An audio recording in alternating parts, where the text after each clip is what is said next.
அனைவருக்கும் வணக்கம் மக்களே.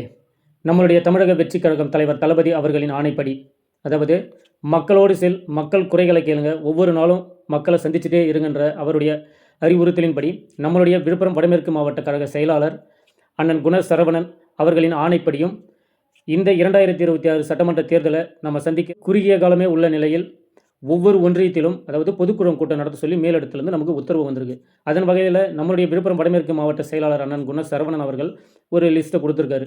அதாவது இந்தந்த தேதியில் இந்தந்த ஒன்றியத்தில் பொதுக்குழு கூட்டத்தை மிக சிறப்பாக மக்களோடு இணைஞ்சு மக்களுக்காக நடத்தணும் அப்படின்னு சொல்லி ஒரு படிவத்தை கொடுத்துருக்காரு. அது எந்தெந்த தேதியில் எந்தெந்த ஒன்றியத்திலிருந்து ஆரம்பிக்கிறாங்க நம்ம இப்போ பார்த்துக்கலாம். 4/1/2026 அன்று அனந்தபுரம் பேரூராட்சியில் மாபெரும் பொதுக்குழு கூட்டத்தை நடத்துறதா உத்தரவு. நடத்துறதுக்கான ஏற்பாடுகளும் அந்த ஒன்றியத்தை சார்ந்த நபர்கள் செஞ்சுட்டு வராங்க. அதே போல் 11/1/2026 அன்று அவலூர்பேட்டையிலும் இதே பொதுக்குழு கூட்டத்தை நடத்த சொல்லி மேலெடுத்து உத்தரவு. அதுக்கான ஏற்பாடுகளையும் அந்த ஒன்றியம் சிறப்பாக செயல்படுத்திட்டு வராங்க. அடுத்தது பார்த்திங்கன்னா 24/1/2026 நம்மளுடைய ஆலம்பூண்டியில் நம்மளுடைய ஒன்றிய செயலாளர் அண்ணன் சாந்தசீலன் அவர்களின் தலைமையில் பொதுக்குழு கூட்டத்தை சிறப்பான முறையில் நடத்துவதற்காக எல்லா ஏற்பாடுகளும் செய்து கொண்டு வருகிறார். அவருக்கும் என்னுடைய மனமார்ந்த நன்றிகளையும் வாழ்த்துக்களையும் தெரிவித்துக் கொள்கிறேன். அதே சமயம் 31/1/2026 மேல்மலையனூர்லையும் பொதுக்குழு கூட்டத்தை நடத்துகிறதா அறிவிச்சிருக்காங்க.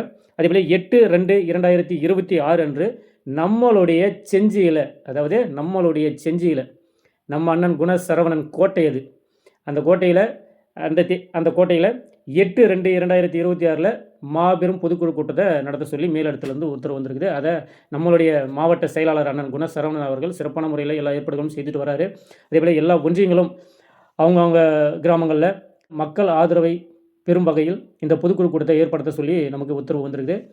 கண்டிப்பாக வருகின்ற 2026 சட்டமன்ற தேர்தலில் நம்மளுடைய தமிழக வெற்றி கழகம் மாபெரும் வெற்றி அடையும். இதில் எந்த விதமான மாற்று கருத்தும் இல்லை. ஏன்னா நம்ம எல்லாருமே மக்களை சந்திக்க தான் போயிட்டு இருக்கோம். மக்கள் சந்திப்பு, மக்களுடைய குறைகளை கேட்கும் அரசியல் தான் நம்மளுடைய தமிழக வெற்றி கழகம். இதில் எந்தவித மாற்று கருத்துமே கிடையாது. அதனால் மக்களுக்கு புரிய வைக்க வேண்டியது உங்களுடைய கடமை. நன்றி மக்களே.